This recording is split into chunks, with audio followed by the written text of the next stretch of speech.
Assalamualaikum warahmatullahi wabarakatuh. Saya Laila Maidia dengan NIM 1919 1090 1012. Di sini akan menjelaskan tentang pengolahan bahan galian yang berada di PT Aman Mineral Nusa Tenggara atau PT AMNT.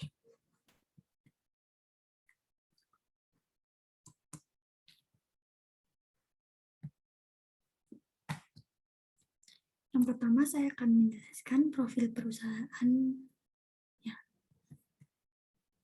PT Aman Mineral Nusa Tenggara atau PT AMNT merupakan perusahaan tambang yang berada di bawah Newmont Mining Corporation yang merupakan sebuah perusahaan yang berbasis di Denver, Colorado, Amerika Serikat. Newmont Mining Corporation didirikan pada tanggal 2 Mei 1921 di New York oleh Kolonel William Boyce Thompson dan saat ini memiliki 12 tambang besar yang tersebar di Afrika, Amerika Latin, Amerika Utara, Asia Pasifik, dan Indonesia. Nama Newmont dipilih oleh pendirinya, yaitu Kolonel William Boyce Thompson sebagai singkatan dari New York dan Montana. Karena perusahaan ini dibesarkan di Montana dan menjalankan perusahaannya di New York. Newmont Mining Corporation di Indonesia memiliki 2 cabang, yaitu yang pertama PT Newmont Minahasa Raya, PT NMR, dan PT Newmont Nusa Tenggara atau PT NNT. Namun, pada 2 November 2016 lalu, PT Newmont Nusa Tenggara atau PT NNT telah resmi berganti nama menjadi PT Aman Mineral Nusa Tenggara atau PT AMNT karena PT Aman Mineral International atau PT AMI melalui PT Medco Energy International mengambil alih saham sebesar 82,2%. PT Aman Mineral Nusa Tenggara atau PT AMNT menandatangani 51 kontrak karya pada tahun 1986 dengan pemerintah RI untuk melakukan eksplorasi dan eksploitasi di Provinsi Nusa Tenggara Barat. PT Aman Mineral Nusa Tenggara atau PT AMNT menemukan tambang tembaga porfiri pada tahun 1990 yang kemudian diberi nama Batu Hijau. Setelah penemuan tersebut dilakukan pengkajian teknis dan lingkungan selama 6 tahun. Kajian tersebut disetujui pemerintah Indonesia pada tahun 1996 dan menjadi dasar dimulainya pembangunan proyek tambang Batu Hijau dengan total investasi sebesar 1,8 miliar US dollar. Proyek pembangunan tambang, pabrik dan prasarananya pada tahun 1999 dan mulai beroperasi secara penuh pada Maret tahun 2000, serta rencana penutupan tambang pada akhir tahun 2020. Lokasi tambang PT Aman Mineral. Yang selanjutnya adalah lokasi tambang. Tambang Batu Hijau atau yang tadi ditemukan oleh PT Aman Mineral sebagai tembaga porfirit terletak di sebelah barat daya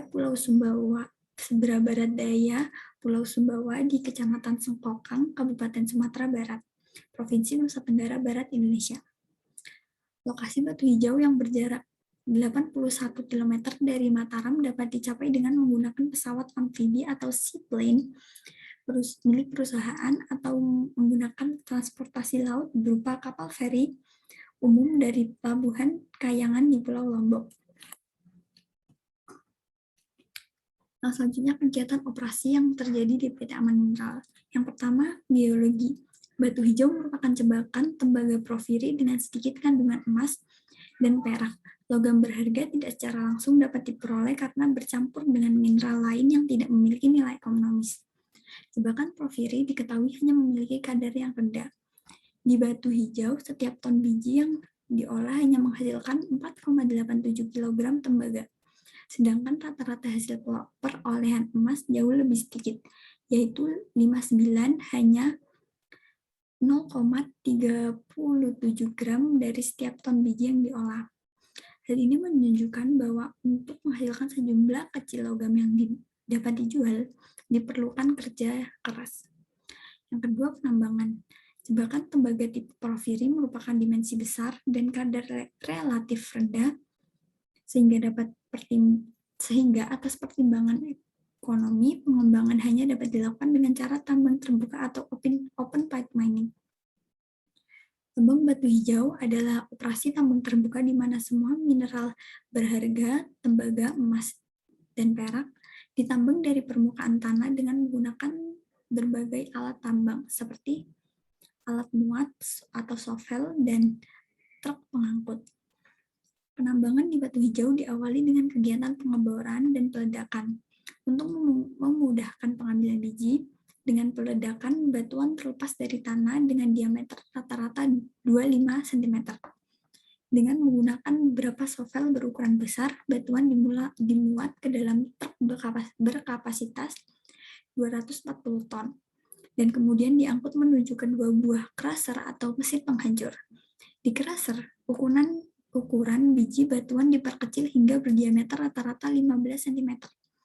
Biji kemudian diangkut ke pabrik pemrosesan mineral, sedangkan batuan terkadar lebih rendah diangkut ke tempat penampungan untuk menunggu giliran pemrosesan pada waktu mendatang. Yang selanjutnya ada pengolahan. Di sini saya menyantumkan link pengolahan bahan galian di PT Aman Mineral.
Yang tadi itu dijelaskan yang awal itu yang mendidih ke atas itu tuh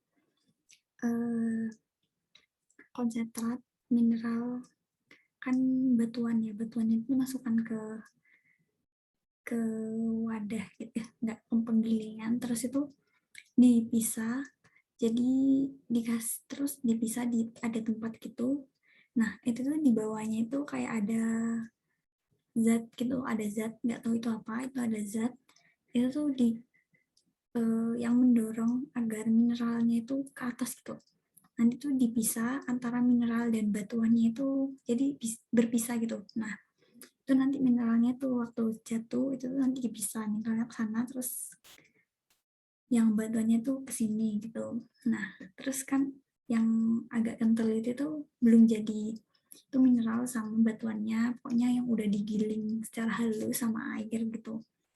Terus yang kedua yang dipegang itu agak lebih cair, itu tuh batuannya itu yang udah dipisah dari mineralnya. Jadi itu kan yang dinamakan tiling atau sisanya gitu.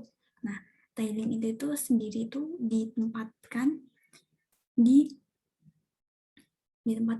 wadah tertentu gitu. Jadi buangnya itu nggak sembarangan gitu di lingkungan atau nggak merusak lingkungan kayak tiba-tiba dibuang gitu kesel gitu, nggak. Itu ada tempat sendiri, terus tadi ada kayak kolam gitu di tengah-tengah, itu tuh kayak air di tengah-tengah. Nah itu tuh pusat pembuangan tailingnya, jadi bisa berbaur dengan air gitu, jadi nggak terlalu mencemari lingkungan.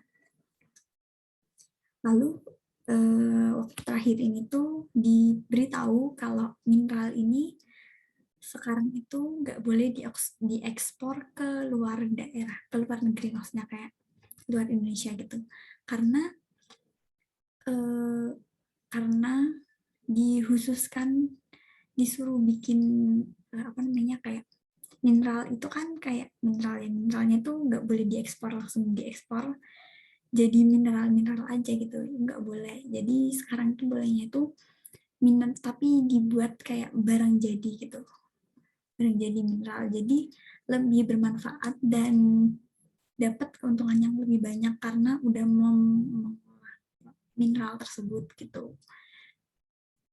Jadi saya menjelaskan selanjutnya.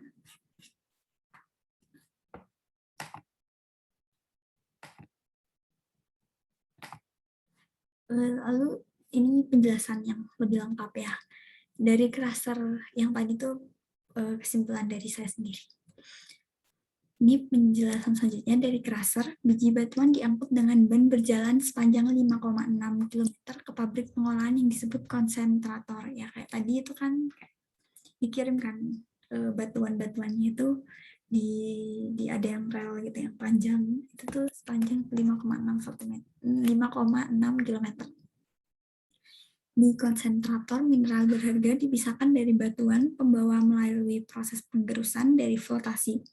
Biji batuan setelah dicampur dengan air laut, kemudian digerus menggunakan dua penggerus, disebut semi-autogenous atau SAG, mill, dan 4 buah bal mill. Setelah keluar dari 4 buah bal mill. Setelah keluar dari bal mill, partikel halus yang terkandung dalam slurry kemudian dipompa seperangkat tangki cyclone untuk pemisahan akhir partikel biji. Nah, ini kan partikel halus yang terkandung dalam slurry kemudian dipompa seperangkat seperti tadi yang ada mendidih-mendidih itu tuh kayak gitu di tangki namanya cyclone, itu buat pemisahan antara mineralnya dan batuan sisanya gitu yang nggak dipakai gitu, tailingnya.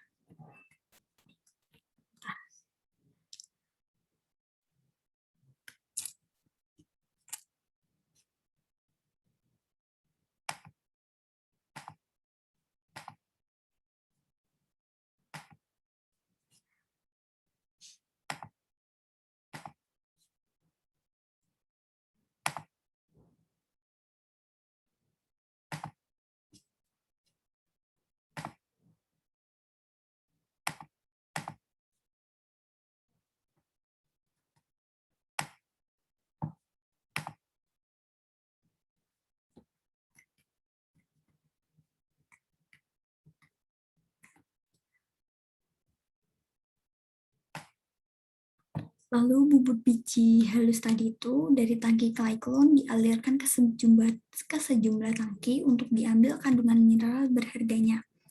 Tangki ini disebut sel flotasi. Ya. Jadi tangki yang menampung mineralnya tadi yang mendidih itu kan langsung dipisah ya. Nah, tangki yang menampung mineral ini namanya sel flotasi. Proses flotasi ini tidak menggunakan bahan kimia secara berlebihan sehingga aman dan membantu meminimalisir dampak lingkungan. Secara fisika, proses ini memisahkan mineral berharga dari batuan pembawa dengan menggunakan gelembung udara dan reagen dalam jumlah kecil. Terdapat dua jenis reagen yang ditambahkan dalam proses flotasi di tangki. Jenis pertama akan mengikat mineral berharga, sedangkan jenis kedua berfungsi untuk menstabilkan gelembung yang terbentuk oleh proses pengadukan.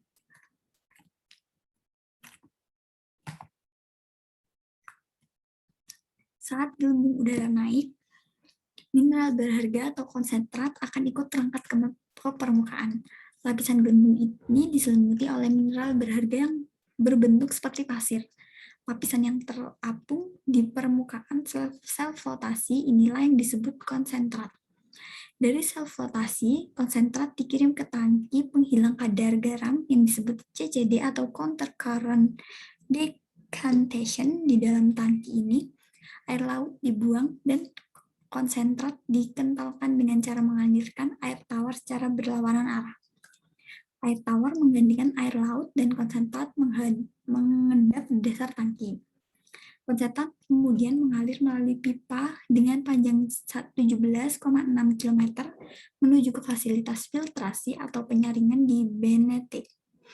Konsentrat cair ini ditampung dalam tangki besar dan diaduk terus-menerus untuk menghindari terjadinya pengendapan. Konsentrat kemudian disaring untuk membuang kandungan air dan konsentrat sampai dengan 91% menggunakan udara tertekan. Setelah proses penyaringan, konsentrat akan berupa bubuk batuan halus atau pasir dan disimpan di gudang untuk menunggu pengapalan. Pemuatan konsentrat ke kapal menggunakan fasilitas ban berjalan. Konsentrat akhirnya dikapalkan ke sejumlah pabrik peleburan dalam negeri yakni PT Smelling di Gresik, Jawa Timur, maupun luar negeri, Jepang, Korea Selatan, India, Eropa, untuk menjalani proses pemisahan dan pengambilan logam berharga yaitu tembaga, emas, dan perak. Nah, tadi kan dijelaskan kalau konsentrat ini dikirim ke pabrik dalam negeri, yakni PT Smelling di Gresik, Jawa Timur. Nah, ini itu untuk dibuat kayak produk jadi gitu, kayak bisa difungsikan produknya itu. Jadi kita juga bisa menggunakan, orang luar negeri juga bisa menggunakan gitu. Jadi tapi di sini tuh dijelaskan bisa ke luar negeri juga karena ini mungkin masih dulu ya, masih sebelumnya itu tuh belum dilarang atau di kayak nggak boleh gitu, nggak boleh ke luar negeri. Mungkin masih peraturan dulu. Jadi untuk sekarang itu lebih baik diproses dalam udah bentuk produk itu. Lalu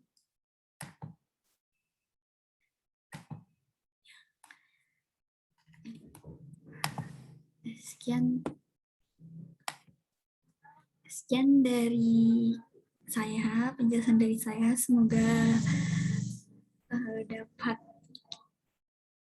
dapat memberikan informasi yang lebih kepada Bu Aminah dan teman-teman semuanya. Saya pamit. Terima kasih. Wassalamualaikum warahmatullahi wabarakatuh.